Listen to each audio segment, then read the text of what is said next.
तर आज हरिपाठ आहे आणि ब्लॉग्सची स्टार्टिंग करायला टाईम नाही भेटला कारण तयारीत वगैरे बिझी होतो. इथूनच ब्लॉग स्टार्ट करते. आम्ही सगळे हरिपाठाला बसलेलो आणि दादा व्हिडिओ काढत होता.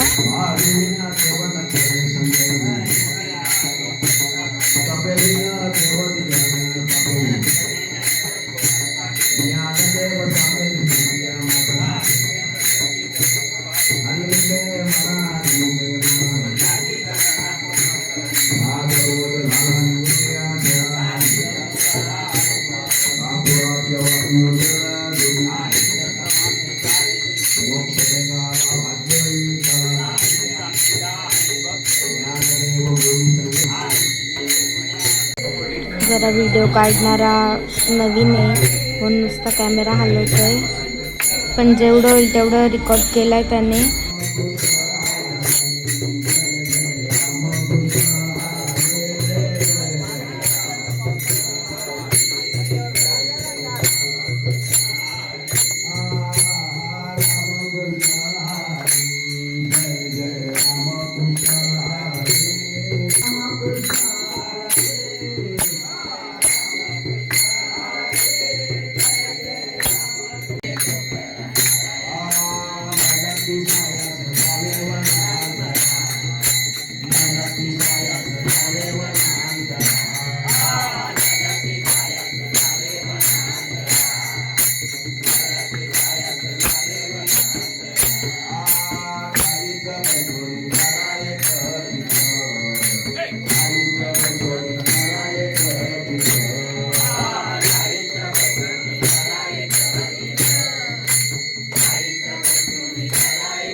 हरिपाठ झालेला आणि आता आत्या वगैरे आम्ही सगळे नाचत होतो आणि या सगळ्या हरिपाठाच्या ज्या व्हिडिओ होत्या त्या सगळ्या उभ्या आलेल्या म्हणून एकच टाकली आहे.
आणि आम्ही फोटो वगैरे सगळं काढून झालेलं नंतर ब्लॉग करायला पण टाईम नाही भेटला थोडा, म्हणून जितका होईल तितका केला आहे.